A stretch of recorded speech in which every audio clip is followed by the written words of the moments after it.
It's interesting, in our own culture, we ask ourselves, how can we seek these true riches? And I wonder if that's not where the little things come into it. That if we can be faithful in the very little, we can be faithful also in much. And I'm going to give you 2 examples of what I've been thinking about. And the first example comes from this huge problem that everyone knows is there and no one knows anything to do about. And that's the problem of climate change and global warming.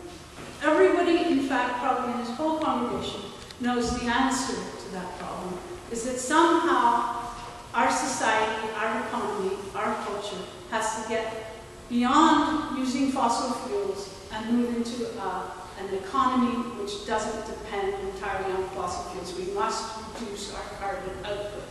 And yet, the problem is so huge, we almost aren't going to undertake it one by one.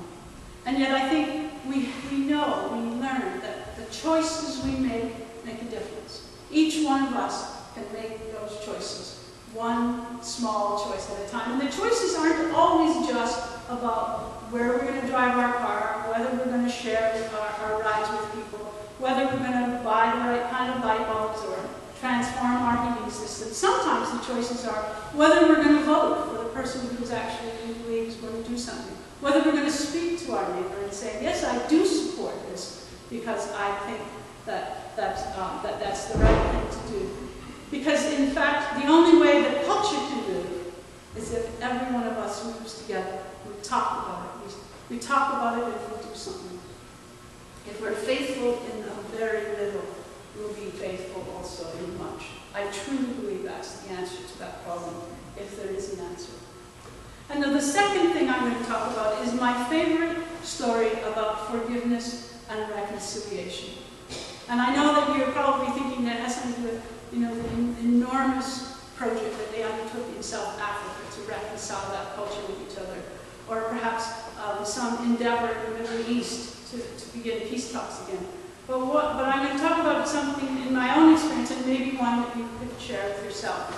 When my daughter Mary was about 7 years old, she was happy in school. She was the star in school. She was always happy to go to school. And then, as you probably have experienced, we came to the dark days. The first day when she said, I'm too sick to go. And I let her stay home, and by 9:30 it was obvious she wasn't sick. And so you just kind of watch, and then the next day she goes to school, and the next day she's sick again. And this goes on, I don't want to go to school, until you finally break it down and you discover what's really going on. And here's what was going on, something really very ordinary. There was a group of girls at her school that were being mean to a group of other girls, and she was getting in trouble and didn't want to get in trouble. And she didn't know how to deal with it, and I said, why don't you just ignore them, like every parent always does. There's a simple solution, right? Well, we've tried that. We've tried to ignore them, and they keep coming back. And you can just imagine the conversation as we tried to work through a strategy for Mary. And finally, I said to her, well, why don't you just try to be nice to them? And you can imagine her reaction. It just, moms know nothing, right? And so her eyes rolled back into her head, and that's where the conversation ended. And a few days later, I noticed that the sun had shone a little brighter, and the clouds were gone, and Mary was going back to school. And of course, she hadn't told me anything about what had gone on, so I had to ask her.